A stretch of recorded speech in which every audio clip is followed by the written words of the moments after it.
perfect. It's been really wonderful talking to you and getting a sense of your journey and how you engaged with Good Morning Portugal before and now coming to the meetup as well.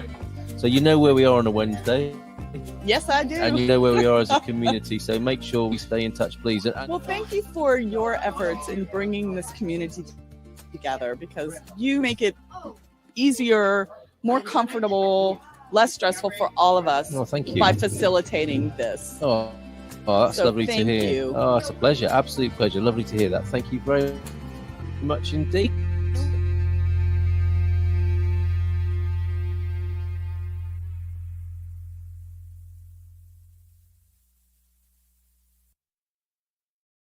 Hola, bon dia, Alegria Munson here with the Good Morning Portugal show, live stream and podcast. Now, as much as I love that video and its complimentary message, the reason I played it and the reason there was a little bit of a stilted start this morning, that's not unusual, let's be honest, but a super stilted start and some strange goings on in the chat this morning. My intro video has disappeared this morning, so I'll have to make a little note to self to find that for tomorrow morning, but I'm looking for it. Just over a minute long, you know, the customary introduction.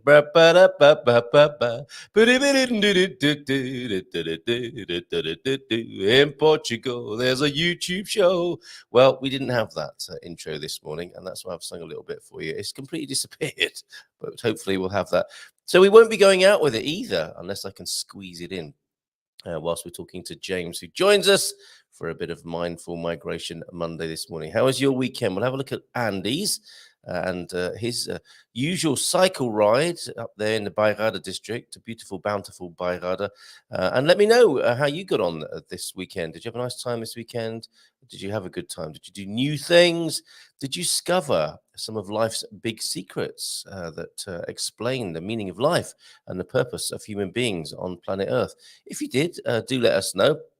And we will hang out together for the next hour and a half or so. I've got a new feature for you. Oh yeah, this is the new jingle for that.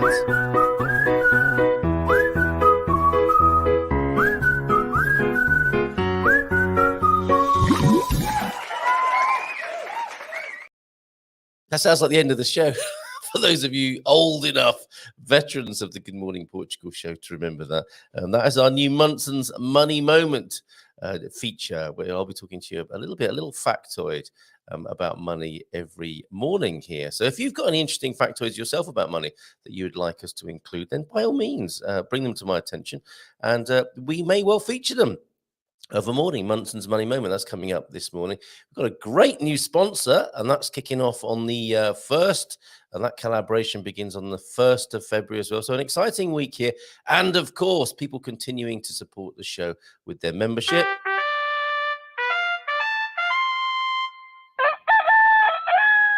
Oh, yes. Thank you very much to Nicole over the weekend, who became a show, Good Morning Portugal community supporter member as well. So thank you very much to you and everybody who supports the Good Morning Portugal show. Guest tomorrow, Stuart Speaks from Spain Speaks. Stuart will be speaking to us. Spain Speaking to Portugal tomorrow. You may have seen the Spain Speaks YouTube program and live streams. Stuart's joining us tomorrow morning for a bit of a chat, so a bit of an Iberian special tomorrow.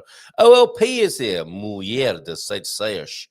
Einstein discovered time is money. Thank you for that. Is this somebody we know who's changed their name and is talking about crutch rotting this morning? Who is that? Coach Turner's in. James is in, of course, who will be with us at around 9 o'clock this morning with a bit of mindful migration. I need to change the ticker tape for that because Bob and Viv aren't joining us from 9:30. They joined us last week and will do so every month. Just the James, and that's quite enough, quite frankly, and Europe's biggest phone-in at 9:30. If you want to call in and comment on any of the things that we will be talking about this morning, which will include retirement. Funny old thing, retirement, isn't it? And it's quite akin to moving to a new country and becoming an expat. And some people do both, don't they? They retire and they move. Some people just move country. Some people stop working. Some people do both. And there are some parallels between the world of retirement, I think, and the world of finding yourself in a new country. James will be talking about those. We will be talking about Portuguese inventions from our news page. Actually, I want to have a look at the weather this morning as well. Portuguese inventions that changed the world this morning from our GMP news desk, alongside resignation after resignation. Why is Portugal's government in crisis? We'll have a quick look at that as well. Art that the sea washes away, the best accommodation in Portugal for under €100 a night, which we looked at on our new Hello America. This is Portugal program, which we'll be doing at 1 o'clock in the morning on Sundays. And that went down pretty well, I have to say. A few tweaks to do, but I hope you found that interesting. If you joined us for the first time, find business with I Spy in Portugal. There's a new way of finding businesses in Portugal. Just a few of the news items, including what some people, I guess, will have as a controversy. Portugal's Olympic Committee backs Russia and Belarus to return in the 2024 Olympic Games. So all of those news stories and articles and features and ideas over on the GMP News and Features desk at goodmorningportugal.com. We will return to our website when we have a look at the weather in just a moment. But let's see what Andy's been up to whilst we orientate and induct ourselves into this morning show and get ready for the rest of the week. An exciting week here at Good Morning Portugal. Pete's in as well. Antonio F., how are you all this morning? What's James calling himself? Oh, he hasn't changed his name this week. Hola, de Bifana Slug. Got here as fast as I could. And no spoilers, please, on the football. James, don't look at the comments. Somebody's already tried to spoil that for you. Request, por favor, says James, no spoilers on the American football results from yesterday. I'll be watching replays. Muito obrigado. And then someone just steps in and says who won that. So let me interpret the comments for you in the chat this morning, James, if you haven't seen that already. No spoilers, please. Next comment, someone spoils it for him. Oh, here's Andy anyway, and what he was up to this weekend. Good morning. Just cycling about, came across these lakes. I had spotted them on Google. They're not far from the house, really. Fantastic. Apparently you can swim in them. Never knew about them before. Marvellous. There are some ducks. Some other wildfowl. Middle of nowhere.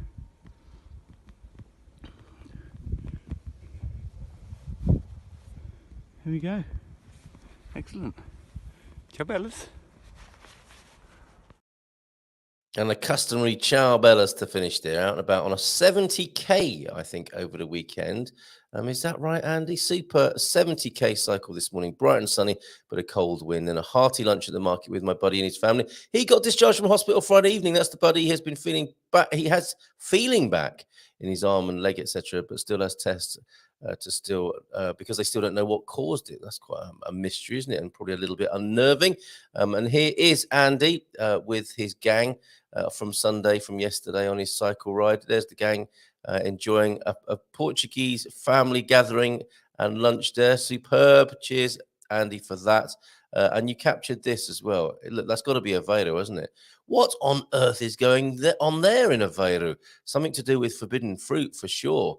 And a lady, I mean, don't we all wear our stockings and suspenders when we're bobbing apples with a scantily dressed upper half? My goodness, quite a lot of red lipstick going on there as well. I don't know what that was about. But some great moliseiros. Their boats are called moliseiros, are they not? That must be the way they adorn them up there in Aveiro. Fantastic pictures. Thank you very much, Andy. Talking of fantastic pictures, Owen, thank you very much as well for your wonderful pictures that you sent in this morning. And I'm certain there are some funny goings on in the picture and video deck here, because I'm sure I uploaded 3 of yours, Owen. And you're celebrating after your successful SEF appointment 10 more years in Portugal, where you're able to take beautiful photographs like this, and a sunset just recently in the north of Portugal. So thank you very much for those, mate, as well. I'm just basking in that glow. Wasn't it nice to have some sunshine over the weekend? So talking of sunshine over the weekend, let's have a look at the weather, shall we? And see what will be happening for the rest of this week. Let me just share that on the screen with you now. All of this at goodmorningportugal.com. Check out the weather now then, and let's have a look across the country, shall we, and see what's happening for the coming week. Really, really nice to feel the sun warming the bones over the weekend. Lisbon, 5 degrees today, or 41 in the Fahrenheit, rising to 13 and 55. And a sunny week ahead. This is looking very good. If I scroll down, the whole country is going to be bathed in sunshine this week. This is fantastic news. Bear with then as I have a look at the individual areas. things seem to have slowed down. It looks like a sperm motility test that you might see on a biology program. That's the wind patterns of Europe above the sunshine forecast that I'm about to give you. So for the rest of the week, then highs of up to 16 and 17 degrees next Sunday. Warm weather returning to the capital. Isn't that fantastic? So 63 degrees in the Fahrenheit to look forward to, but sunny throughout the week. 13 tomorrow and Wednesday, 14 on Thursday, 16 on Friday and Saturday, and that 17-degree high predicted for Sunday. Sunshine in the capital, Porto. Porto is 4 degrees currently with a clear sky, rising to 11. But sunshine all the way, not quite as warm as the capital, but warm enough, rising up to 14s and 15s. Coimbra rising to 16, 17, even 18 and 19 next weekend. Isn't that fantastic? Warmer, in fact, than the Algarve, where it's 7 degrees at the moment with a few clouds. Excuse me a minute. Yes, and 15, 13, 14, 15, 15, and 14 throughout the week. So some nice temperatures in the Algarve as well. Sunshine all the way, and in the north in Braga. 4 degrees currently with a clear sky, rising to 12 today. And you'll have 17 and 18 by next weekend. A very similar picture all over the country as the sunshine continues to warm us up. Oh, isn't that fantastic after all the rain? The only place letting things down so far is today, -1, the starting temperature in Castelo Branco region with scattered clouds, but rising to 9 nonetheless, and some nice warm temperatures towards the end of the week. And as the week unfolds, Évora similar, Leiria similar too. This is a lovely picture for the weather coming this week. -1 start in Viseu as well this morning, but rising to 9 as well. A lovely weekend coming. We've just put one behind us, and the weekend to come is looking nice and sunny and warm. This is wonderful. Oh, Porto Alegre also starting out at -1, but rising to 10 today. Setúbal, 13 will be the high, starting from 5. Looking good, Portugal. Looking good. That's fantastic. Okay, let's have a look at the political situation in Portugal as well. Let's see who else has joined us this morning as well. Fiona's here. Owen is here as well. By Andy. I hope you got to see your video there, Andy. I love those hoops. They fly so distinctly. P.S. I had a green, pink, and purple Mohican back in the day. Used leather dye. It was a very vibrant face green smiling. Sorry, I think that's an emoji that I've just translated there. And I've taken things out of context there, not knowing what on earth he's talking about with his distinctly flying hoops there. We'll come back. Darren J also with us. Good morning from Lisbon. Heading to Penella later. Get ready, Penella. He's on his way. Andy Klein also here. Is this Munson watch? I guess you could call it that. Morning to you. And Jonesy wondered if your music choices are drifting towards the cheese counter. Why? Oh, you can see what people are playing on Spotify. Maybe they are. Maybe they are. Johnny Crimson's here as well. Can I get a birthday shout out for my homie Nick Gia? Of course you can, Johnny Crimson. Good morning to you. How lovely to see you here. Not only that, you can get a bit of gumper dust that will sprinkle over Nick as well. Parabéns. Happy birthday to you, Nick Gia. Of course you can. Lloyd is also with us. Good morning to you, Lloyd. Lovely to see so many people in this morning. How's it going? And Paul Richards from a cool Algarve going to Alti in the Hills today. Sorry, I'm laughing at what Mulher de Seish is saying. So using my stomach muscles, eating lots of food in a great restaurant. Great advice, Ian. We'll come back to the God Squad tip of the day. Oh, you know what? As well as looking at resignation after resignation, we'll be looking at the 9 downsides. We might pepper some of those downsides about Portugal into the conversation I'll be having with the Fraser of migration to Portugal. He'll be listening, caller, in around 15 minutes' time. Here are the 9 downsides quickly then of living in Portugal. Low wages in Portugal. That's if you're trying to get a job here. Number 2, slow public transport in Portugal. Really? I've never noticed that when I've been on the high-speed coach Rede Expresso from Lisbon to Caldas. Quite the opposite. A white-knuckle ride at times. Number 3, competitive Portuguese housing market. Is that a downside? What if you can't afford the prices that you looked at a year ago? I can understand that one. But that's good for Portugal. 4, shady landlords, lack of rental contracts in Portugal.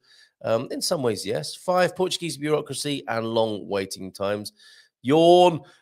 6, no AC in Portuguese houses. And when I first looked at that, I thought it was alternating current. And I was, what? Of course we've got alternating current here in the houses of Portugal. No air conditioning.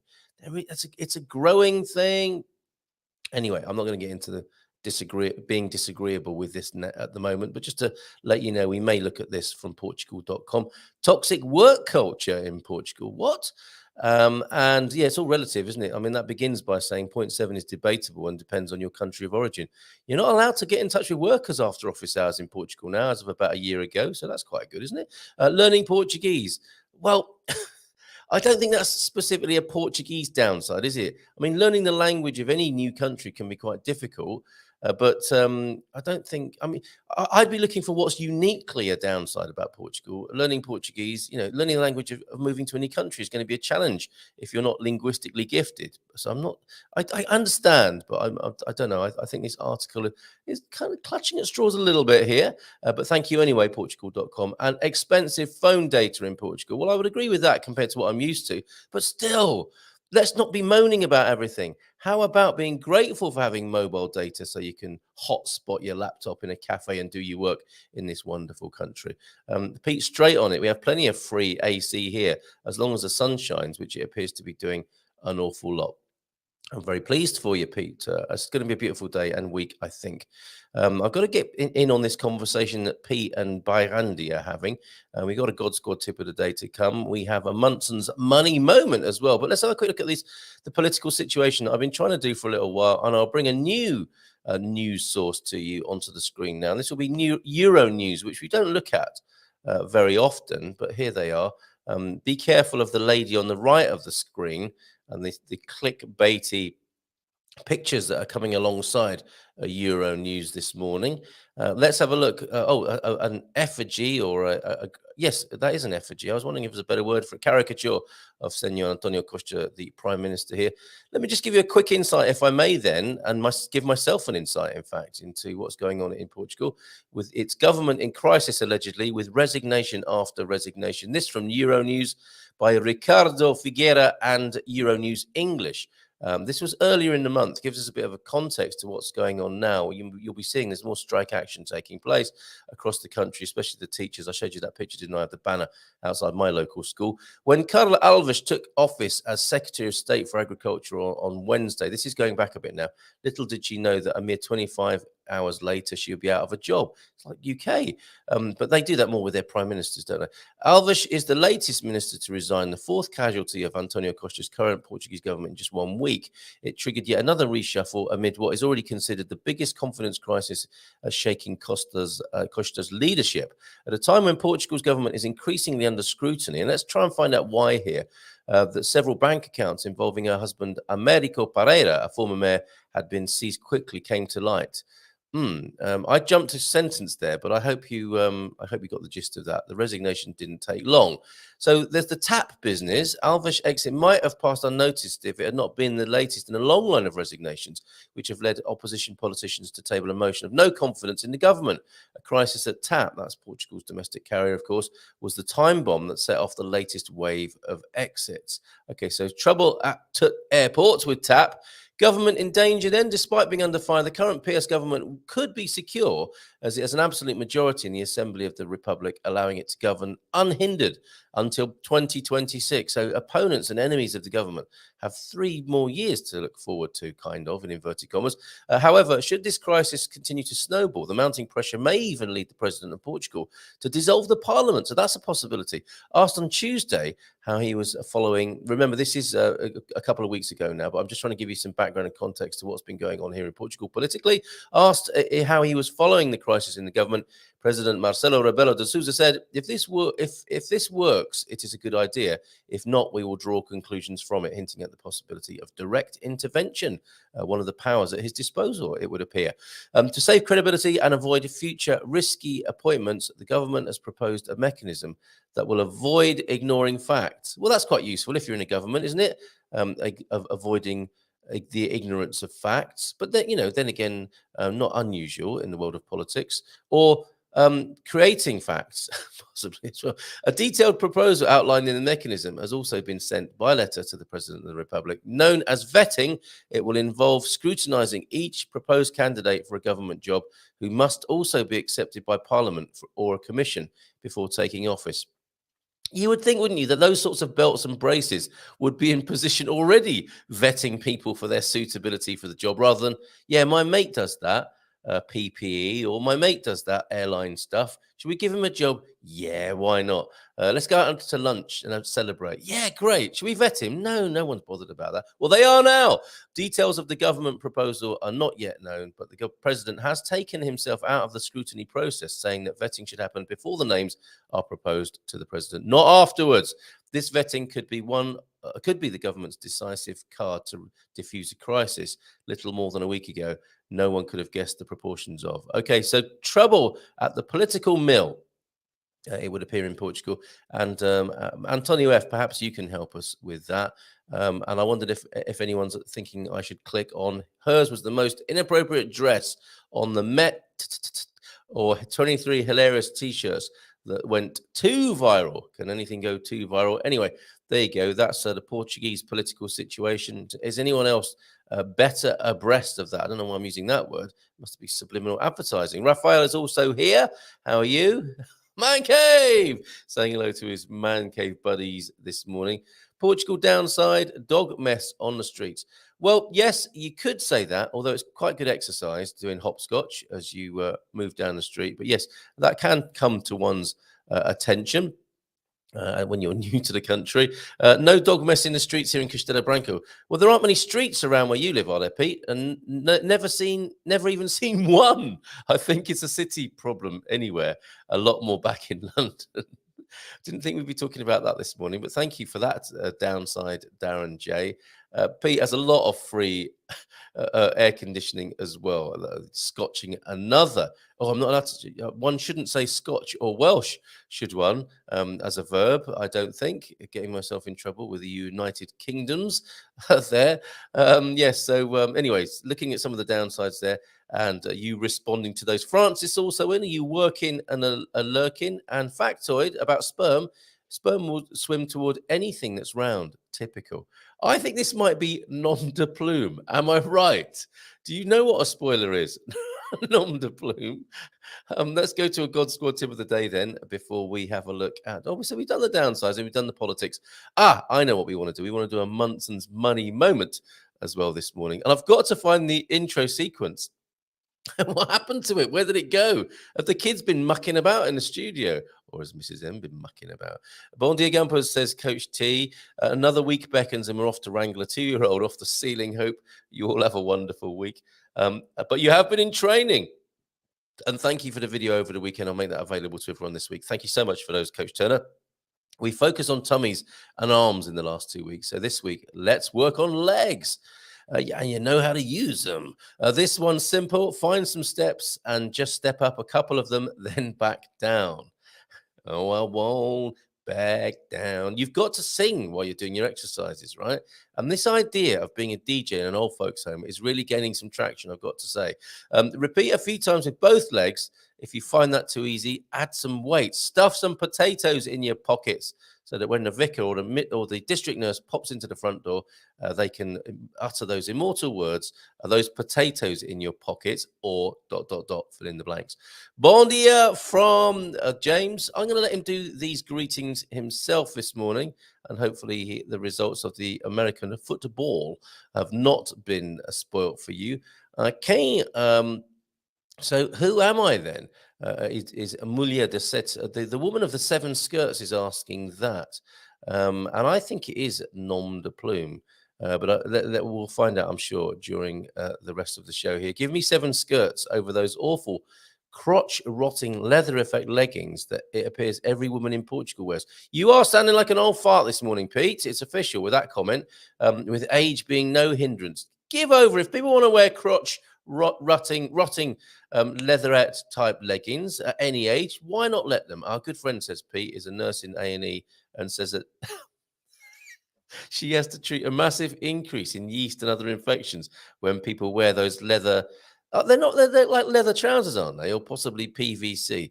And are people truly going into accident and emergency, the emergency room, to have a yeast infection sorted out? I'm bowing out nasty. Pete, you've upset somebody. Can you see if you upset somebody, you have to find 2 new people to replace them here on the Good Morning Portugal show. That is the rule. Portuguese inventions that change the world. Link to this also in our news section. Let's have a look at these, and we'll squeeze in a Munson's money moment into this as well. So let me share this with you now. These are Portuguese inventions that changed the world. I really liked this particular article over there on the Portugal News, especially the rather lovely illustration. It was like the Ladybird books I used to read as a child. Portugal has always been a country full of inventors. Since the discoveries, the country has been, I guess that's a slightly tenuous link, isn't it? Thank you, though, Bruno Santos in the Portugal News.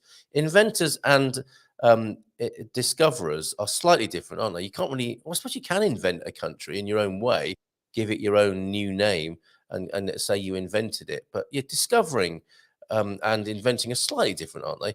The country has been a pioneer in inventions that are now found across the world. The first of which is the microphone sponge ball, not to be confused with the well-known children's cartoon character. In the past, Portugal invented the astrolabe and the caravel. But in more recent times, what are they? Caravel is an aircraft, isn't it? Well, I don't know what an astrolabe is.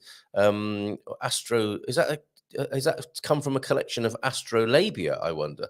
But in more recent times, there have been many other inventions that many people will not realize were invented by people from Portugal. And if I give this a little scratch now, or blow on it, you will see the microphone sponge ball in action.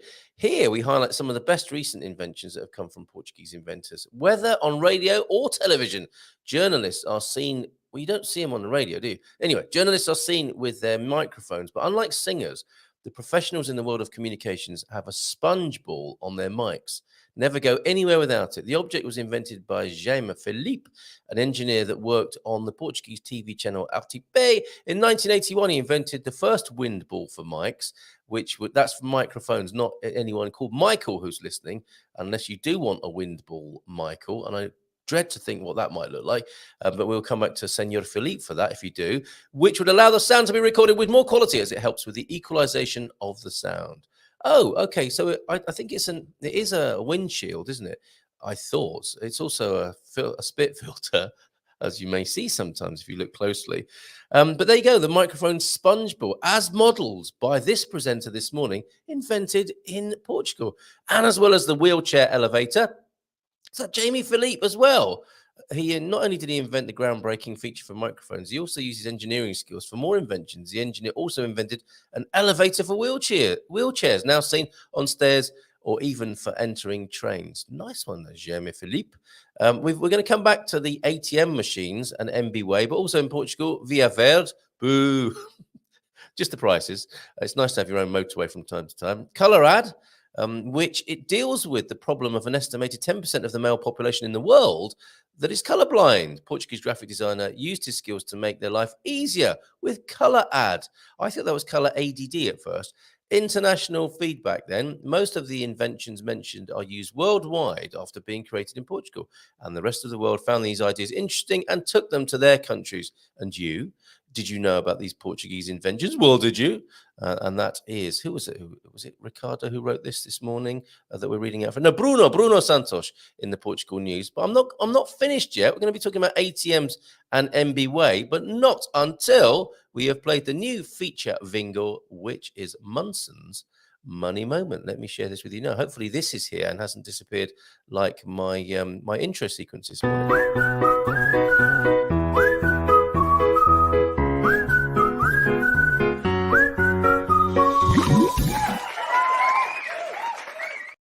Oh, yeah, in association with Spartan FX, the award-winning currency FX firm, who we are proud to be associated with. Currency exchange, as it should be. Sparta! Ooh! Get your dollars and euros exchanged with Spartan FX and create an account at spartanfx.co.uk. ATM machines, then. This is what Munson's Money Moments will look like. We'll be talking to you about a little factoid, something to do with money, perhaps wealth and finance. Other countries already had ATM machines, but Portugal took a little bit longer to bring this high street staple to the people as they were studying different features. That's the Portuguese people. In 1985, the first ATM network, that's automated telling machine, isn't it, was placed in Lisbon and Porto. The Portuguese ATMs were probably the most complete ones ever to exist. Besides withdrawing money, which is really all you want, the Portuguese took it a stage further and is now possible to pay bills on the ATMs here and even pay for a public transport card and buy train tickets. And I think even fishing licenses. And how I laughed with a gentleman yesterday who said, yes, you go before me. I've got bills to pay here. And he had a wad of envelopes full of bills that he was about to pay. And so I was very thankful for him ushering me towards the front of the ATM queue in Lidl yesterday afternoon. More recently, Portugal invented MBWay, a simpler way of managing money through the cell phone. With MBWay, it's possible to transfer money that will enter instantly into another person's bank account. Entering other people's bank accounts. Companies already offer the chance of paying online on online shops through MBWay. The app also facilitates withdrawing money from ATMs. Yes, they're a good security, cross-referencing security feature, aren't they? The ATMs in the MBWay. And you can use the ATM just using your phone, I believe, by scanning a code. You don't have to press any of the buttons if you're worried about catching germs.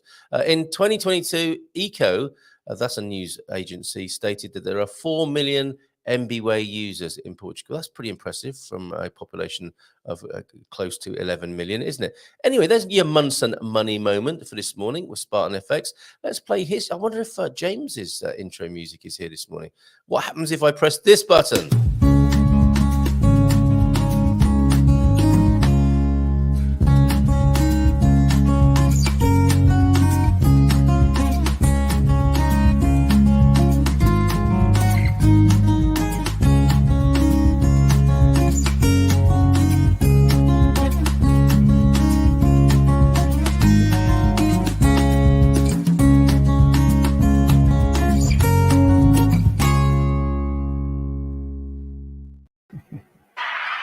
You were raving there, buddy, weren't you? Really enjoyed your intro music this morning. Always enjoy it. It's become almost as iconic to me as the early intro music from Good Morning Portugal. Oh, the whistling. I do have to notice that whistling, man. Someone put that whistler on amphetamines or something. That is a sped up version of that whistling tune. Is it? Yes. It's like, oh yeah, gotta go. Got to get to the cash machine quick. As opposed to the casual stroll. It's like, I'll see what I can do about that. Speed walking, but it's funny what music can do.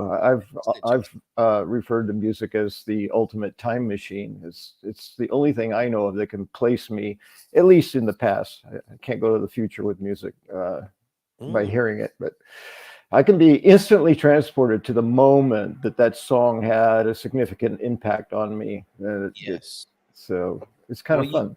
You posted a very interesting meme over the weekend on this matter. I think we should dwell on it for a moment because I think it will be of interest more generally.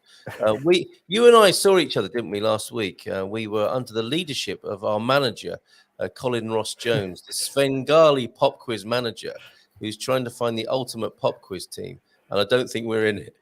But anyway, well, you are. You made the team. The other two of us, not so much. Nuno didn't know a great deal, did he, about the music of the past decades? But it was great to be in his company nonetheless. Yes. And a name came up, didn't it, as one of the answers in the quiz? I'd never heard of Grace Slick. You looked it up, though, right? Yes. Well, I recognized the name and said, well, from what? From what? Because I couldn't place it. And Nuno is one step below that. He's like, he recognizes the music, but has no idea who sang it, what the name of the song is, or when it was made. He just recognizes the music. For me, I recognize the name, and it's like, I should know this. That's such a big name. I remember it, and so I had to look it up. And who is Grace Slick?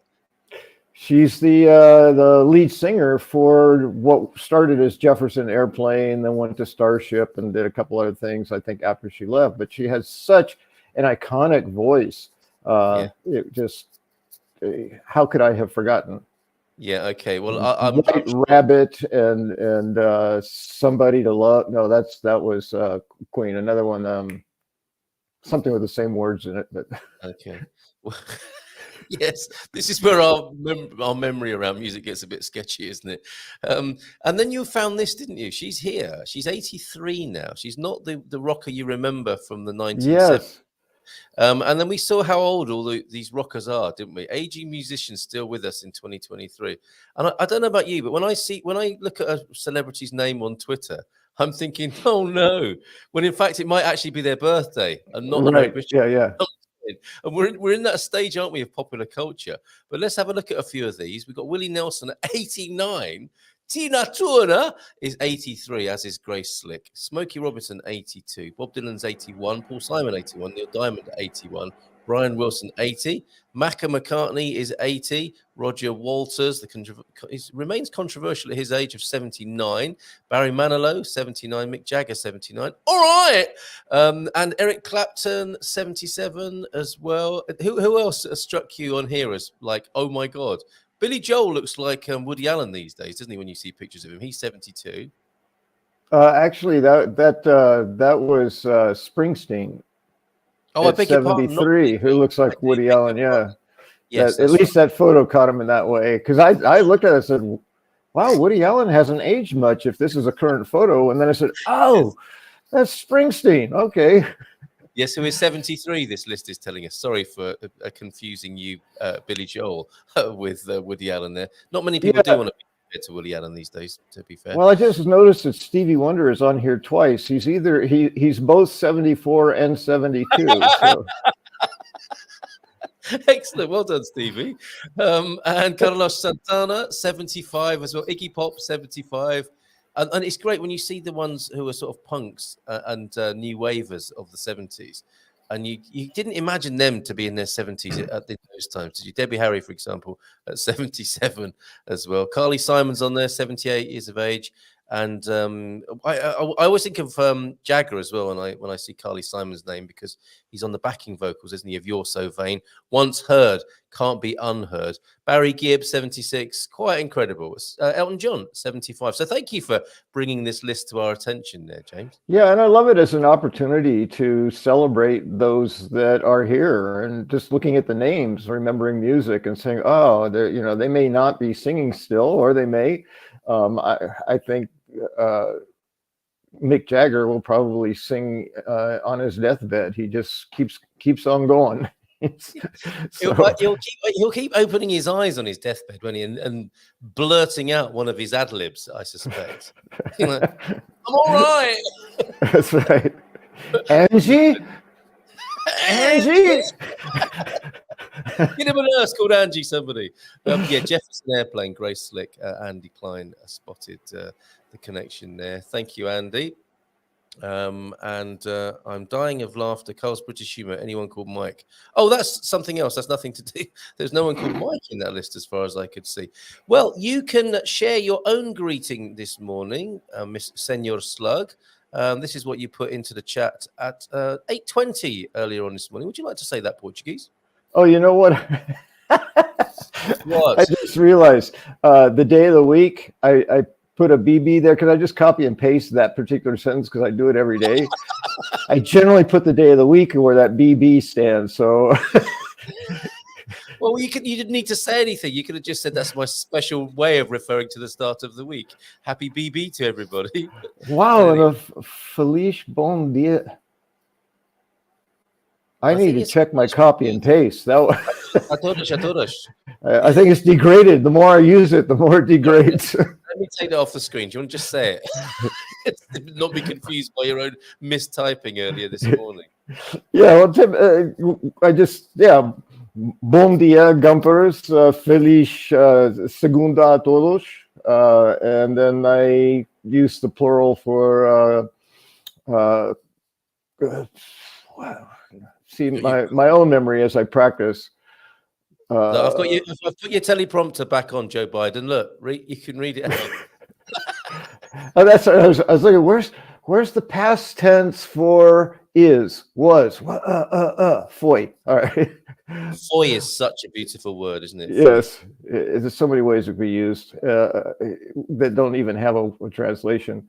Como foi os vossos That one's always a tongue twister for os vossos fim de semana. And that's why James prefers to write it rather than read it. Well, and I practice a lot the pronunciation. That's one of my commitments to the language. Is my ultimate goal is to not be able for Portuguese to know I'm not Portuguese, but not know where I'm from. I want to get it close enough to go, oh, and I'm already getting a lot of feedback that I'm speaking it well. I don't have a lot of vocabulary. I don't have a lot of sentence structure, but the words I know, most of them I can say pretty accurately. So that's my commitment. It's a slower process, but more accurate. Well done, sir. A slow and steady wins this race for sure. You're doing a great job. How was your weekend? And were you aware of the A&E emergency situation of yeast infections? Did that come onto your radar at all this weekend? I did not. No, me neither. See, thank God you were here this morning. Apparently, it wasn't big enough news to reach me because I don't watch the news. Some news hits me instantly, like everything that was going on in Santa Cruz a few weeks ago with all the rain and the oceans, all the disaster from California came to me within minutes of it being broadcast in California. Oh, right. I didn't realize that. So Santa Cruz was especially badly hit, was it? Yeah, it looked the coast along the beaches along Santa Cruz looked a lot like Porto looked at the same time, with rivers going down the streets, except this was ocean damage as opposed to freshwater rain damage. So yeah. So I found out about that. I mean, the big news seems to get to me. I didn't manage to hear about yeast infections. So no, but if it continues to grow as it tends to do without the intervention, without treatment, yes, some sort of otherwise the antibiotic probably, isn't it? Literally, is what you need to stem that flow, as it were. I think so, or antifungals. Yeah. Let's move on though, shall we? And yes, your comment about the whistling on speed. Okay. But you did love hearing it again. That's a theme tune for Munson's Money Moment, and we will be talking about money in all sorts of ways, including talking about Portugal's ATM and the MBWay system. Are you a patron of such technology? I am. I actually used the Multibanco yesterday to purchase my monthly transportation card, or to put money on the card. And someone said, Sidonio said, can you translate it to English, like on the machine? And I said, I've never really looked. So I don't know. But I got to one, it's about a 5-step button pushing process to actually finish it. And the final screen had 2 paragraphs of Portuguese on it. And then I had the choice to cancelar or continuar. And I go, what's going to happen depending on what button I push, because I have no idea what this language here says. So fortunately, Louisa was able to help me out with that last page. I just now thought of it, that I've never looked to see if there's an English translation. Just like when I interact with Portuguese businesses, I don't assume they speak English. I assume I'm going to have to know the Portuguese or figure it out. Yes. And many times that's not true, but that's my operating assumption that is just habit now. So I never begin a conversation with a Portuguese individual without first saying hello, which I just did anyway. And now I know that it's rude not to. It's like, great, I haven't been rude. And then I make whatever effort I can to say what I need in Portuguese. And if they look at me like, or it's usually pretty clear to them that I don't speak, then I usually will mumble, I'm sorry, I don't speak much Portuguese. They go, no kidding. I had a conversation with 2 Brazilian gentlemen. I was sat by the sea looking at this view yesterday, James. This is fantastic. It got a lot of love on social media yesterday, and it's another one of the pictures of mine that disappeared. Let me just see if I can bring it back into view here. Oh yeah, here we go. I was looking at this view yesterday. Isn't that a beauty? That's a great capture of the blue sky. It really got the color. Yeah. Yeah, and if you take away the froth of the sea and the sand, it's just a beautiful sort of gradient of blues. Yes. Two Brazilian gentlemen started talking to me about fishing, whether it was good to fish there. This is Gralha Beach, just up the road from São Martinho de Porto's main bay. I said, desculpa, falam pouco português, and he kind of nodded knowingly, or his colleague did. But have you found yourself in this situation where some people just continue to talk to you in Portuguese anyway, even if you say you only speak a little? Yes. Sidonia does that to me all the time. Yeah. We're in the same residence, and he'll get to talking. Like, I'll say something in Portuguese to him, and he'll just start talking back to me in Portuguese. And I'm like, okay, work it out. Yeah. And I had a conversation about fishing, and I think I understood I went with it. And so did this guy. He didn't seem bothered that I wasn't responding very much and was just smiling with a kind of half knowing look on my face, the other half not knowing. And he was fine about it. And I think I understood I got the gist of it. I got the gist of the conversation, which I suppose even in my English conversations, I might only be getting about 50 or 60%, but assuming I'm understanding what's going on. So we shouldn't perhaps give ourselves too hard a time for getting into conversations in Portuguese that we don't fully understand. And the gist is enough. The gist may well be enough there. Later on that same day, whilst I'm showing my photographs, that was the beautiful blue at Gralha. Yeah, I like that framing there. That little combo there. And look at the horizon. How sharp the edge of the ocean is there. Which tells you how clear the air is. Like there's no dust, there's no particulates, it's just clear air all the way to the horizon. It's amazing. It was beautiful, so beautiful to sit and ponder things for a moment. And then later that same day, here we are at Óbidos Lagoon with a similar blue. I think that was a bird in the sky rather than an early moon. But yes, it might be Venus. Okay, thank you. Venus is in the sky these days. Very good. I was hoping to see a flamingo down there, which you sometimes see. But there's the inland water of the Óbidos Lagoon compared to the water of Gralha in the Atlantic a little earlier on that same day. Lovely day out. And your weekend was good then, was it?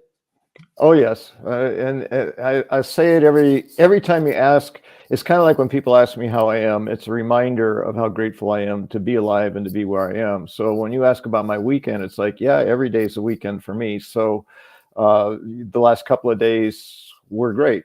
Sunday is typically our family day to go shopping. So my ongoing joke there is 6 hours to do about an hour's worth of stuff. So, but it's fun. I get to share with them. I get to, there's a little bit of language conversation. There's, Sidonia really struggling with his English, trying to speak to me in English, and me learning more and more to say things in Portuguese. So that happens in the car. It's a lovely day. Such great value. Yes, well, that sounds so wonderful. So wonderful. Yeah. I'm glad. I think the Bleachers had a nice weekend, and it was concluded this morning by this character arriving at their window. I keep having to take your migration out of the way. That's a hoopoe, isn't it? Yes. That they've had visit there. Which I always...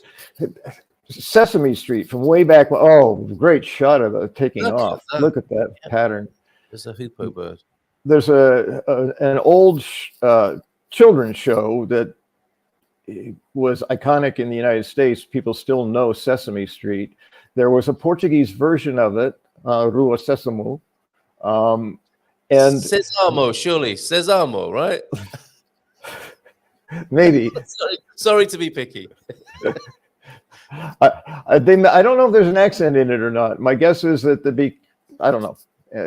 I haven't checked that. Anyway, there was a character on Sesame Street called Big Bird. He was a giant 7-8 foot tall feathered yellow bird. Yep. On the Portuguese version, his name is Hoopo. And he's kind of orange colored, and so he's a big giant hoopoe. It's like, oh, that's great.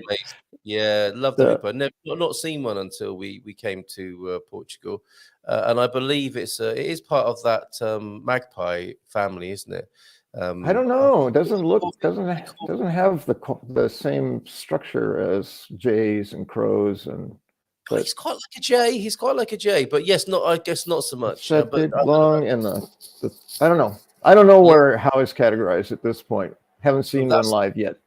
Typical human beings, though, instead of just enjoying the thing, we're trying to find out what classification it goes into. So forgive me for that. And let's just enjoy the beauty of that, your visitor this morning. Thank you very much, Diane, for sending those to us. I think if I were Hoopo, I'd want to be in a class of my own. Yes. Okay, let's go with that. The Hoopo bird in a class of its own, which you can see here in Portugal. Now, we have a few comments coming in. Those final screens, and anxiety also shared by Jim. With that last couple of paragraphs on the screen. It's not the place for a lot of verbiage, is it? You should keep it nice and simple there, I think, MBWay, if you don't mind. And a bon dia todos from Jim, as well as Bob this morning. Bon dia todos too. Thank you for being here, Antonio, who will, I'm sure, give us a little bit of insight and guidance on anything Portuguese, cultural and linguistic. Sarah also with us this morning. And I think our first question for you, you're going to be talking about retirement, I believe.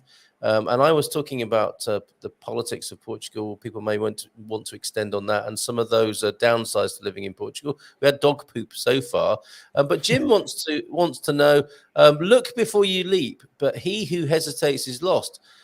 Please, James, what do I do in this situation? I'm sure there's we talk about either or and both and. I think there's a both. There is an accent over that first D. Yay! Thank you, Antonio. Sesamo or sesamo. Now let's move on to the next syllable. Is it sesamo or sesamo? It's sad because the accent tells you where to put the emphasis in the word. So that's why I love accents in Portuguese. At least I know how to pronounce that word because the accent's there. Although I might get the O wrong, but so I know it's sesamo. Okay, sesamo. Rua sesamo there. Sí. Obrigado, Antonio. Thank you. Yeah, muito obrigado, Antonio. That's pupas, top knots. Pupas. Okay. Okay. And Antonio, also loving your pictures there, Pete. Thank you very much for those. Really enjoyed those this morning. Another bonus of living in Portugal says, I often have a fancy bird trying to get into my pants. We don't know. Well, I guess the early bird catches the worm, you could say, couldn't you? If you want to make that reference, both those references, good on you. Okay, where were we? We were sorting out Jim's life, whether he should hesitate or not. Look before you leap, but he who is. So you said it's look before you leap doesn't imply that you have to stop.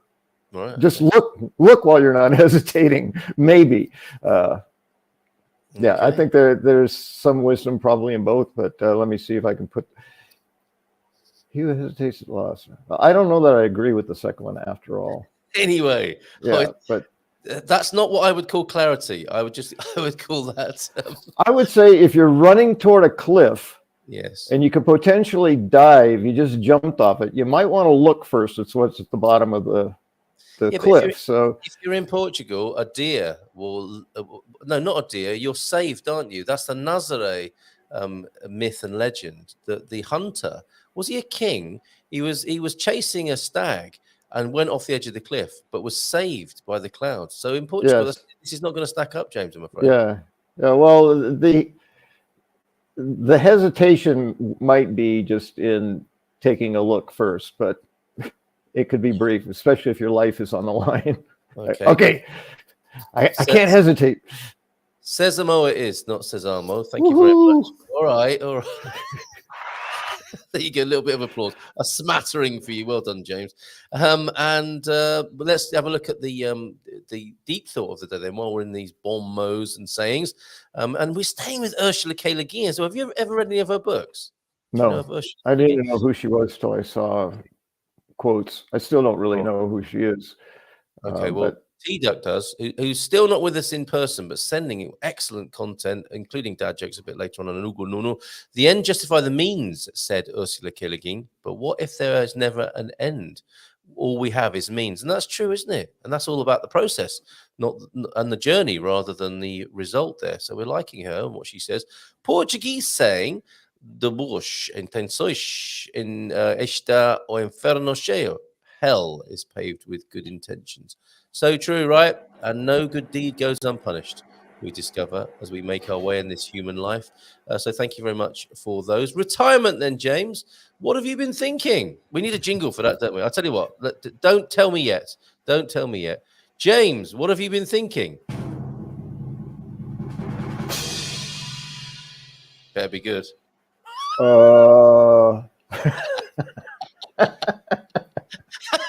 Dunno. Yes. Let me try this then. Okay. Just tune in again. Does that help? Wait, I'm waiting for my internet. It's coming through. Give me about 5 minutes. I'll be online. Talk about iconic sounds, like I said about music taking you back. I remember the first time I heard that sound, way back when I got my very first computer and I was trying to hook up to this. Ooh, what's this internet thing? That's the sound you hear. It's like, woo. Yeah. Yes. So it takes me back there every time. The excitement of my first time connecting to the world on a piece of machinery on my desk. It's like, whoa, exciting. And did you enjoy it? I mean, was it good? Because the first time I connected to the internet, somebody showed me some academic forums or something where people were talking to each other. I was thinking, yeah, okay. Right? They were really excited. I wasn't so much at that point. Yeah, I was excited about exploring it and where does it go and what can you do? I mean, I knew nothing about it. My brother texted me or emailed me or something, and he used bro. Hey, bro, how you doing? And I'm like, who's this? And yes. How do they know I'm on? I had no idea how it works. Like, so I said, I don't know who you are. And he says, I'm your bro. What? So he was playing with me anyway. It was all very confusing and exciting at that time. Well, thank God the internet was invented for such an interaction. Brilliant. And now look at us. and here we are using the internet in an amazing. It's been so incredible, and in our lifetime as well, hasn't it? Yes, and a lot of nonsense. So yes, true, and that's what we tend to do as human beings, isn't it? Is take a brilliant invention and make it, I don't know, use it for sexual purposes or exploiting each other in some way or other. But anyway, yes.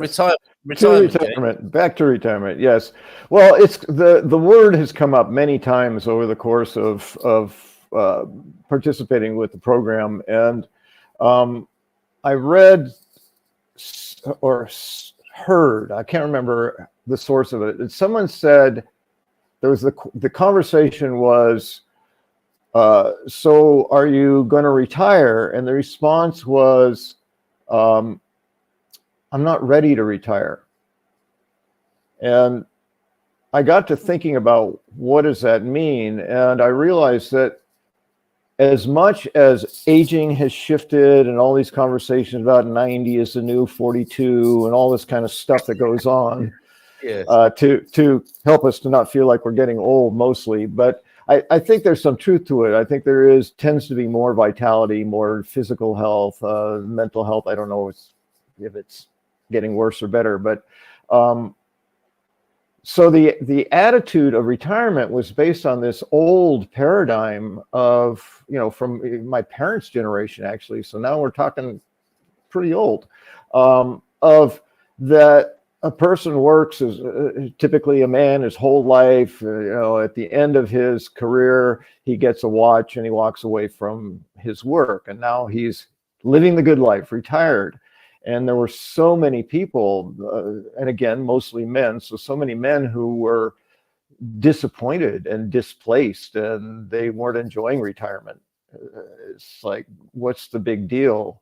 It's kind of like Mark Twain's Captain Stormfield's Visit to Heaven, where the captain who's lived a life of adventure goes to heaven and is expecting he's going to sit on a cloud with a harp for eternity.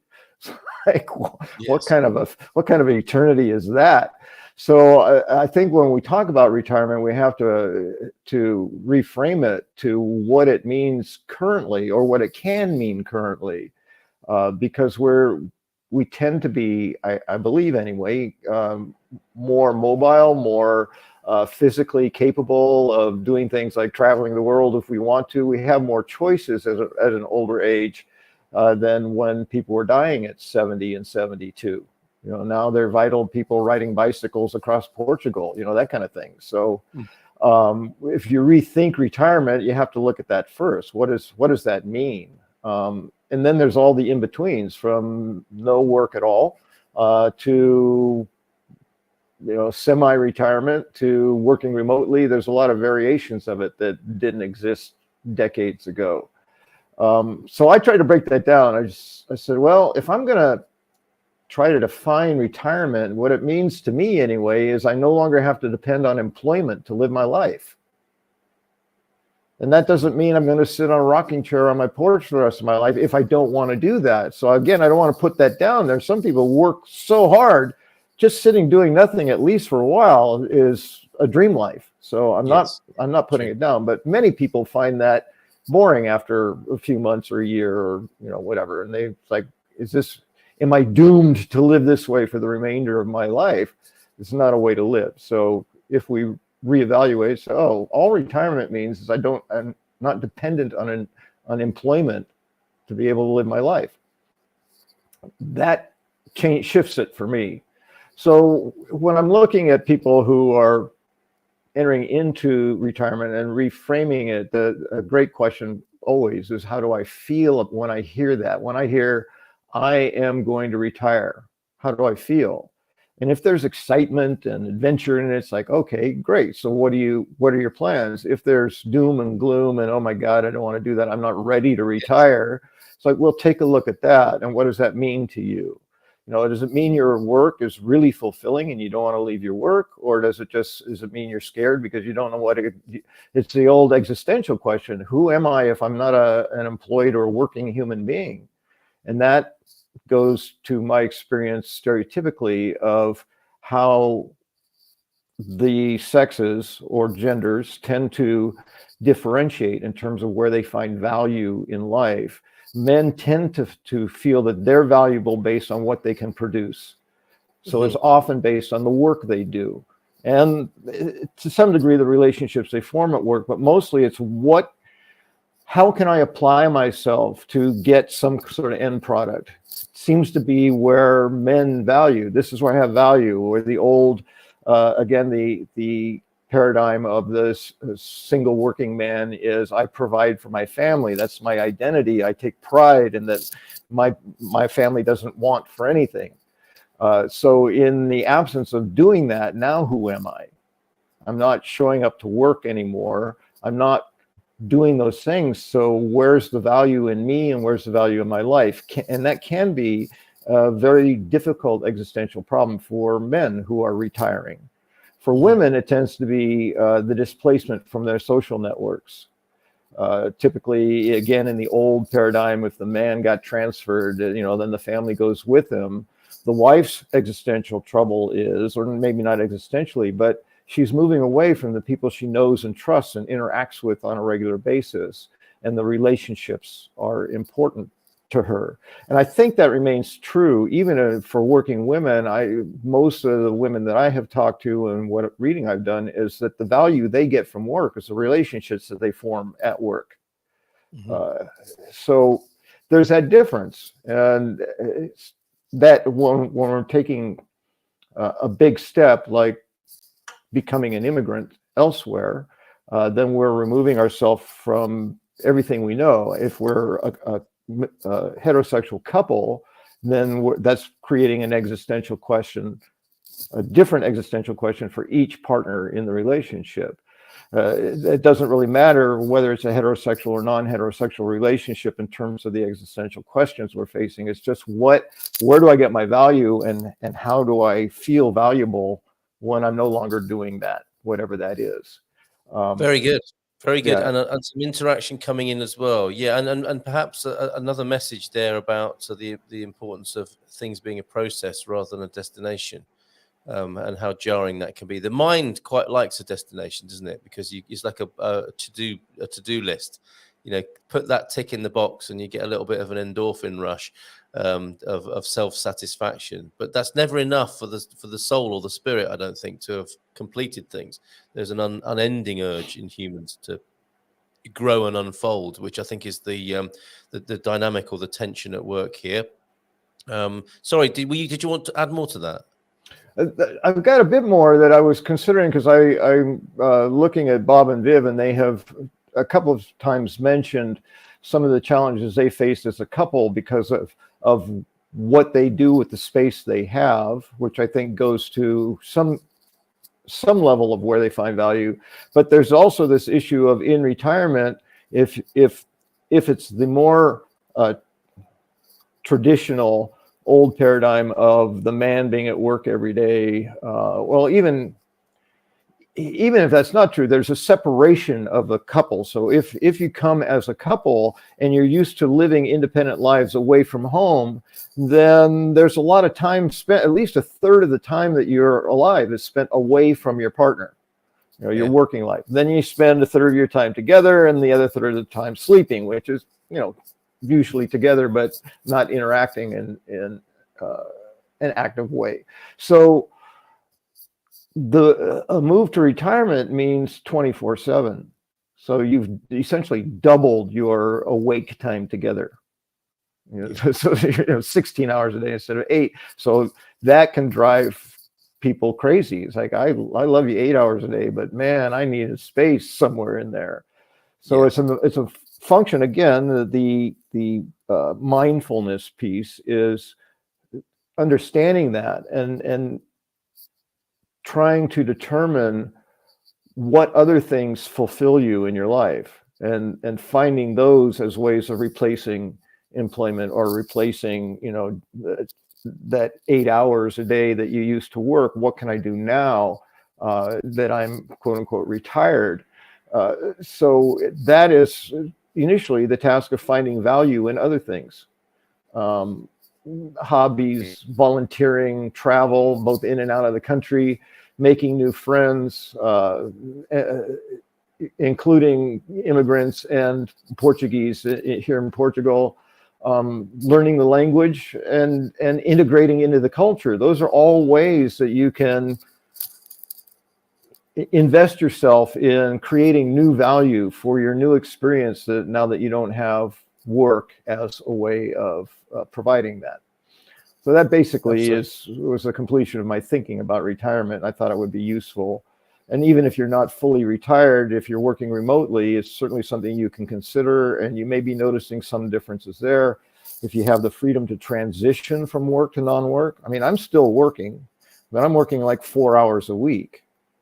And I'm doing that remotely because I love my work. I love my boss, and I love what I do. So I'm not eager to leave it. I get tremendous fulfillment from it, in addition to value.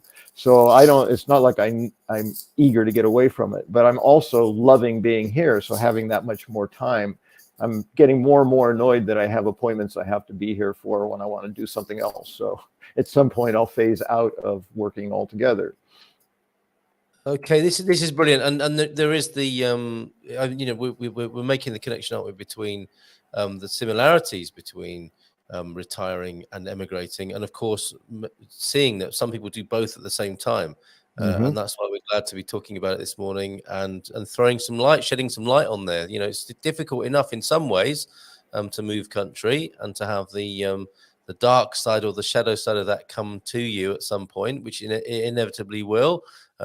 That's not to say we don't have a great time as well, and that's what this show is all about, a celebration of moving to this wonderful new country. But there are other parts to it, and if you're moving and discovering the other parts and the things you didn't realize might happen of moving to a country, they might also be there when it comes to the retirement part of your life as well, if you do both at the same time as people are doing. And yes, Jim, the now what, of course, those are our three phases, aren't they? The what's what, the now what, and the what next. And I think you alluded to the what next for sure there, James, what to do next. Let's see what people are saying, because this is a great subject. And I think there's been some great comments coming in about that. Before we go there, let's do a quick Ugo Nuno. Ribeira is known as one of Porto's oldest neighborhoods, and certainly one of its highlights. It is a historical center filled with medieval alleys that makes up Porto.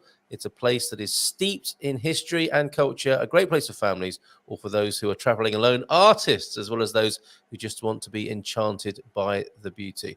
That's true of many places in Portugal. Retirement, then, may not be a thing, but possibly an unfolding translation. Yes, a journey, of course. And Like most things that we define as an ending, it's usually a transition. Yes, which is why I tend to believe even death is probably a transition. There's nobody who's died can confirm that. So. No, that's true. That's true. And we are, if we can find someone to speak to on this, we will. But you believe me, if you retire, actually, just on that, a journey rather than a destination, I think is a good way of looking at that. And the prepositions we might use, retiring into, retiring away from, retiring from. These are all interesting clues to how you might be thinking about it when you talk about it. What sort of prepositions and what sort of language do you use when you're talking about it? Or even the word transitioning as opposed to the word retiring. That can cause some sort of confusion, though, in a dinner party conversation, can't it? If you do refer to yourself as transitioning.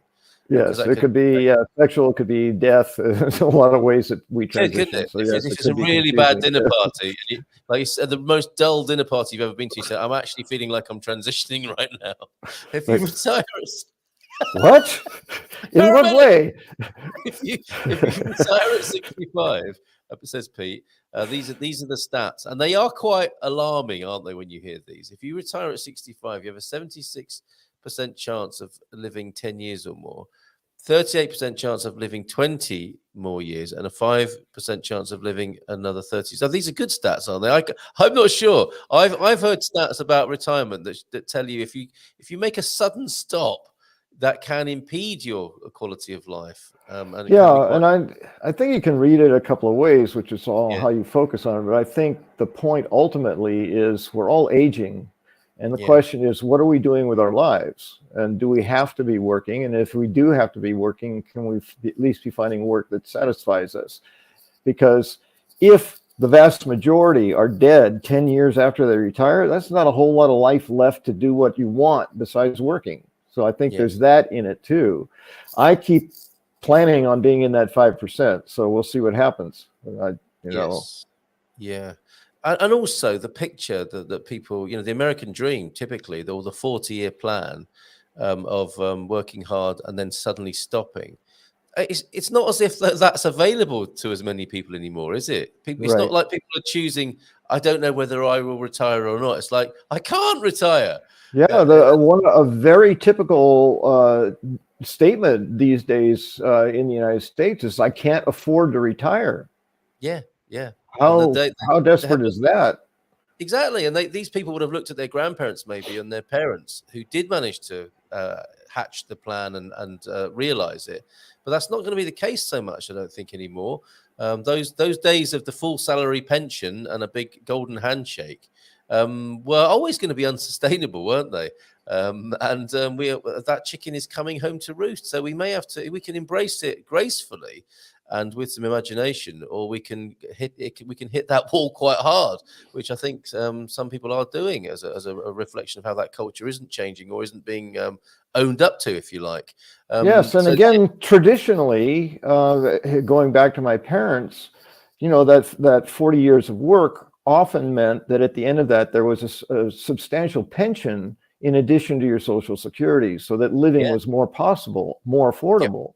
But the way business has changed, there's very few careers that offer pensions of any kind, much less one you can live off of. So you have to do your own. You have to set up your own. You have to know how to put your money aside and how to invest it and make it grow. Because if you don't do it, you're going to come to the end of that work life and not be able to stop working.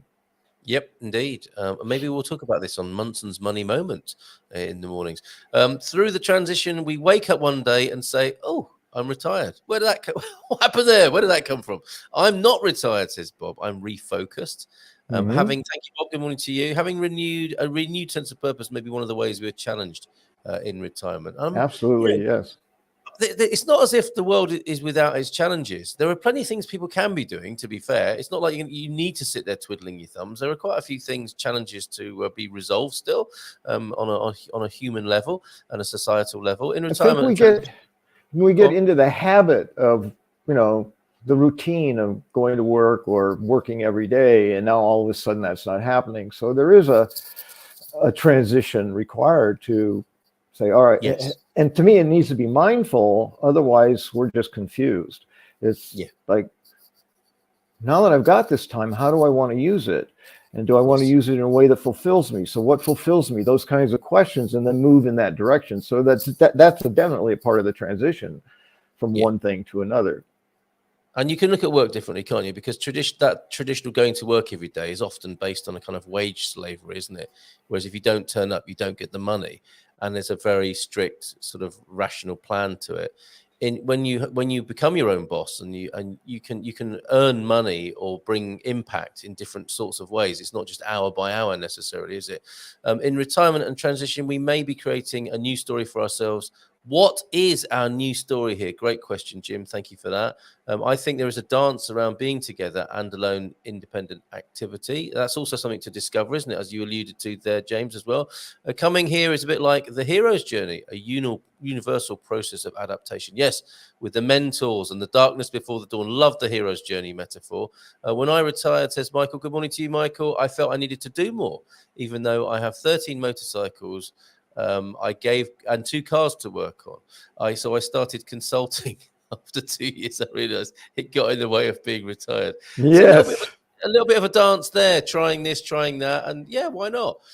4 hours a week is tough going. We do 5 and consider it full time. Won't be retiring anytime. I'm pretty sure Pete's doing much more physical labor than I am. He would appear to be, wouldn't he? He's only done half of the land. That was last week. There's and another finding half. treasures, along the way. Finding hill tribes and old archaeological remains and machines and stuff. Good morning, people from Lee McGrady, who, of course, will be with us for tonight's Get Out and Grow show. And I'm hoping we're going to be doing a whole lot better than this, as you see on this meme here that's been going around the internet this morning. Let me just get rid of everything on the screen so you can actually see it. Who are you? I am Death. Are you here for me? No, for your indoor plant. I like that. I love that. If you want any help in that department, join us tonight at 6:15 on this channel. And here's a really good example of what we were sent last week. This is Jacqueline Brancos. Good morning to you, Jacqueline, here on the And those are screaming, "Don't let him in! Don't let him in!" No, those are beautiful. Those are Jacqueline's orchids that she's grown at home there. So thank you for those, Jacqueline. Excellent stuff. We're here on Migration Monday with Slug's friend James Holley. And we're talking about retirement this morning, which has spawned quite a few lovely comments this morning. Michael has more for us. Michael, but retirement is not for everyone. A dear friend, same age as myself, is starting work again, even though the stress may kill him. Sorry to hear that. And bon dia, Lee. Andy said that curry wasn't bad. Still not beating Dalwat, though. Okay, so a curry recommendation there. We love Porto for all the reasons you mentioned. Oh, yes, of course. Thank you very much, T-Duck, for that. And the Hugo Nuno this morning, based in Porto Ribera. What if you retire at 78? I think the governments are pushing for that, aren't they? That people work longer and can contribute to the tax system. Zeus Supremo, hi. Hi to you as well. And Sarah Taylor is also in. Good morning to you. When I finish work, I intend to waste my pension on plants. There you go. There's a nice affirmation of what Lee intends to do. That's a waste. That sounds like good use of your money. It does, doesn't it? It sounds great. I can't see him retiring, though, quite honestly, from what I know of the man. But he might spend increasingly more time in the potting shed with his pipe and his pile of money that he invests progressively and wastes, as he puts it, on plants. Anything else to say then about retirement this morning? We've neglected to invite people to join us on the phone with any insights about this on Europe's biggest phone in, but we're making our way towards 10 o'clock and a brand new week. Did you have any realizations? I did ask everyone, James, this morning, if over the weekend they had any realizations about life itself and the purpose of humanity on the planet. We don't ask that question enough.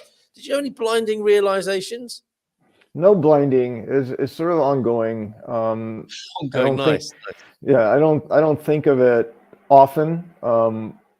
But generally, when I do, I come to the same conclusions that, for me anyway, my purpose is to do what I can to improve the planet. But I'm aware that I can't do that by myself.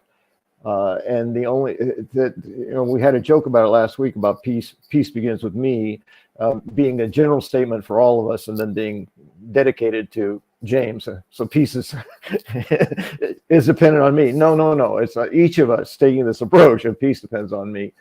It has to be individual action because we don't control anything outside of ourselves. So anytime I begin to feel frustrated about the slowness or the regression that I see happening in the world, which is also why I don't feed myself the news, I realize that if I'm doing the best I can do, Yes. and people are doing it, it doesn't even take a majority, but if a substantial number of people are doing that, then that's how we're going to create that place. So it goes to some of the older cultures of leaving the earth better than we found it. And I think that my generation has done a pretty poor job of that so far. Oh, okay. And a lot of us are working on it. But if I were to leave the planet now, I'd think, it's not better than it was when I got here. Okay, interesting. Thank you for that. I'm quoting you back to yourself here. You were talking about self-awareness, introspection, taking responsibility for myself, being the best version of yourself you can, and influencing the world to be a kinder place. That's not too bad, is it? That's Peter essentially Green, it. pretty good mantra. That was from last week's show. I think we're a cool bunch here with those sorts of sentiments.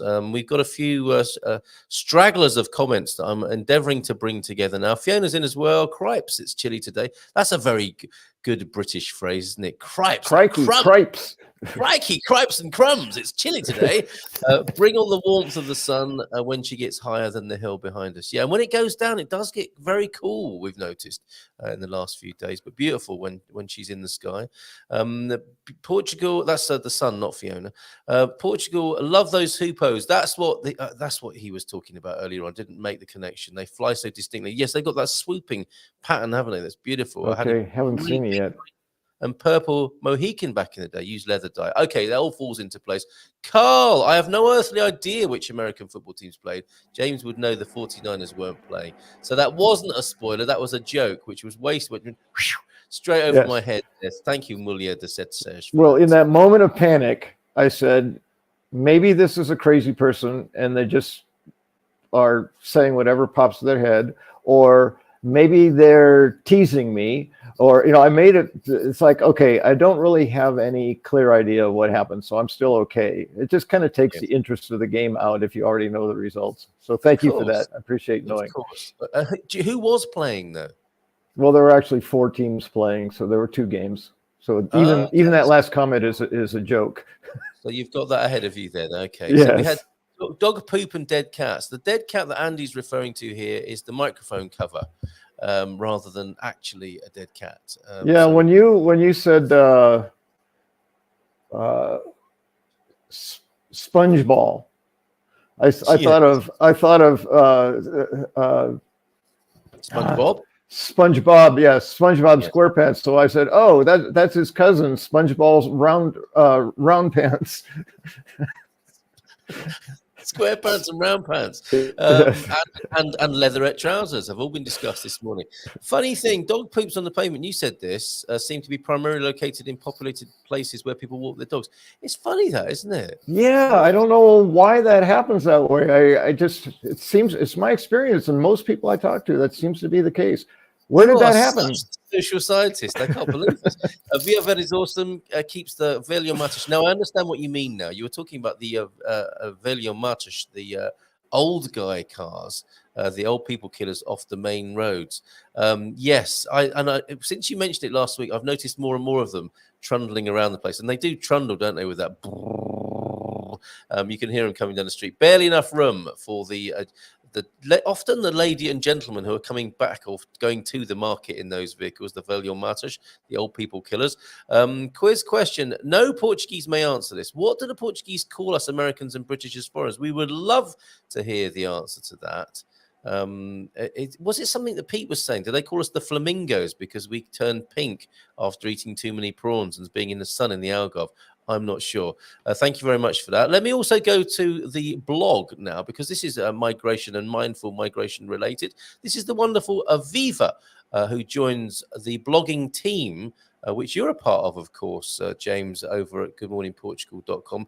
If you want to contribute anything, if you haven't got your own blog and you'd like to write something about Portugal and you'd like us to host it for you, please feel free. We've got blogs from Andy here, James, as I mentioned before, Katia Lima. We have wonderful pictures from all over the place from Martin and Jojo. This is Bill and Marcus's beach cleanup recently with some lovely photos there. Look at all their haul. And look at Michael, who really initiated this for us. Scumper's doing it on the beach. Some lovely pictures there. And a bonus picture. Look at how clean that beach is. Nice. Isn't it amazing? And they found all these boats as well. No, that was from their holiday in Madeira. Now, if I scroll down, welcome to Portugal, and you'll see Aviva there and a wonderful rainbow that greeted her. I love what she says here, and I'm just going to read a little bit of this. It took a lot of work to get here, and anyone who's gone through the D7 or another type of visa process is a member of a new club. You are now an expat. When you first arrive in Portugal, there are several things that are certain to happen. You'll become more tired than you imagine. I think that's quite true for many people. You will feel a bit disoriented. You will eat out more frequently and spend more than you planned. Can you concur with that, James? All except the last one. I don't eat out that much, but I do eat out more than I used to because it's more affordable. So it doesn't negatively impact my finances, my eating habits. But yeah, most of that I can relate to at some level. And you can see there she is on Madeira, paradise. And I've been hearing so many good things. You saw a picture of Madeira in Marcus and Bill's snaps there. And it is, I mean, people coming back saying what a paradise it is. And you can see the beautiful color. And she's enjoying the warmth there in Madeira. I came in January. I can't think of a better place to be in Portugal during the winter. It's warm here, even at night. That sounds nice, isn't it? There are gardens and flowers everywhere. I'm captivated by the flow of daily life in this very special place. If you don't have a car yet, and encourage you, I don't have a car yet, she says, and I encourage you to hold off buying one when you first get here. If you're American, you will appreciate walking again. It is a great way to experience walking again. It's a great way to experience. What's that? It's when you put one foot in front of the other, James, and you kind of lean forward, your foot catches you, you bring the other one forward, and you move around a neighborhood or a city or a town in that fashion. Does that ring any bells? Oh, so that's all those people around my car. That's called walking. They're walking. They are walking. Correct. Okay. Why would you want to do that? Well, you might like it. You can try it as Aviva was suggesting in here. I am just joking, so you know, people know, people on the show know I use public transportation, and my feet most of the time anyway. You are a complete and utter walker. Yes. I do not have a car. I don't know much Portuguese, and I'm learning as I go. Most people have been very kind and patient with me. That's what we know and love. Mm-hmm. I think if you try to use a few words and new words each day, this can help you feel more comfortable. There will be the necessary tasks, such as getting a bus pass, that become a day's project. True. Yes. You're not doing anything wrong. Errands will take more time. Have patience and allow yourself space to adapt. You will need to catch up with the culture shock you're experiencing. Life here is different, and you can't be on automatic like you were before. Now, everything requires your attention. Stay mindful. What a great note to end on this morning, eh? Stay mindful. Appreciate the beauty that is around you. Let go of expectations and allow the magic of your new life to unfold. Amen.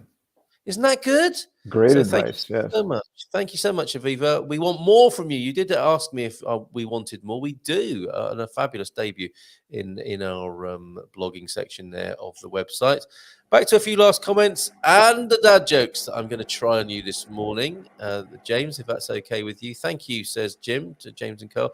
People, don't forget to hit the like button. Show your appreciation. Cheers, Antonio. Really appreciate that.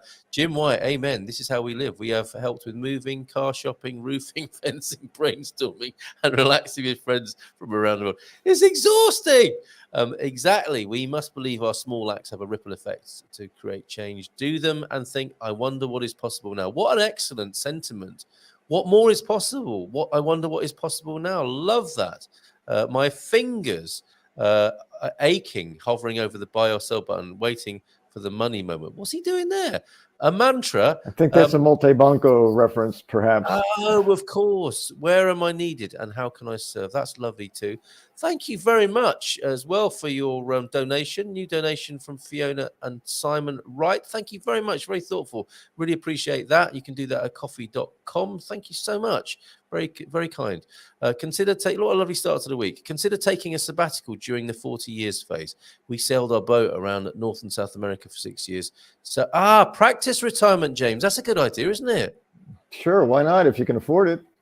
Yep. Okay. Back to inventions. I remember using delicate Bayer microphones on outside broadcasts and covering them with condoms.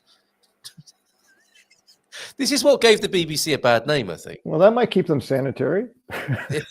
It might do. There's a Maybe infection problem as well.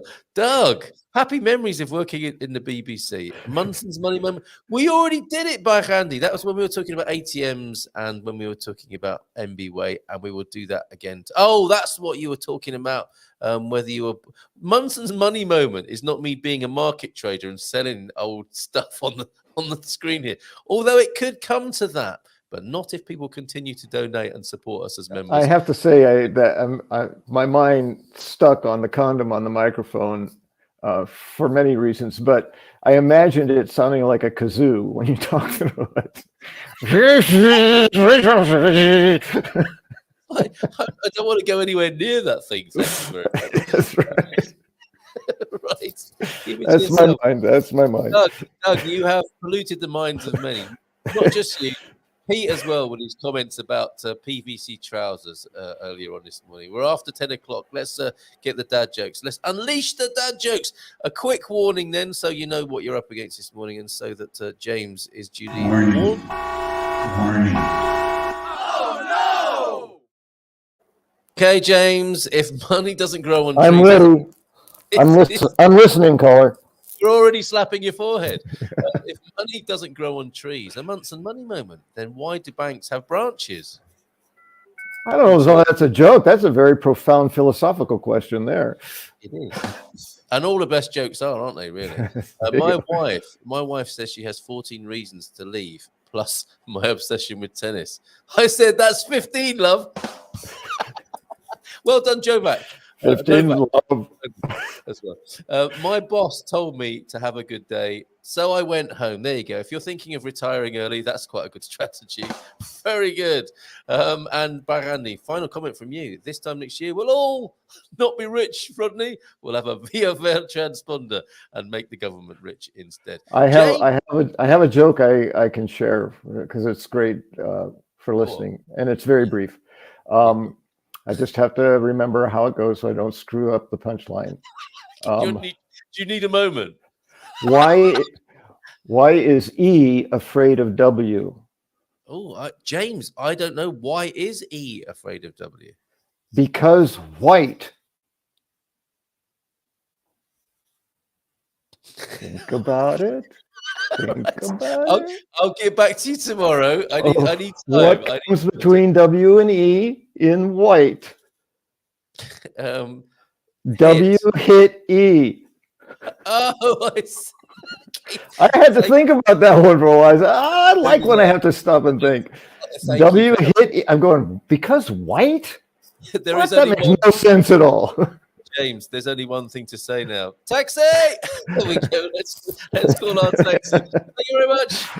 Have a great day, everybody. Thanks, James. Thank you, everybody. And we'll see you tomorrow with Stuart from Spain Speaks tomorrow morning. Now, love it. Get another country in here. You see an Iberian special tomorrow. Renewed feud. I don't have the outro music. So what I'm going to do is I'm going to play the intro music. Oh, no, the outro. Get Out and Grow. Join us tonight for some gardening action on Get Out and Grow. This is how we roll on that. James, thank you. Thank you, everybody. See you tomorrow. Or see you all. Bye for now. Ciao.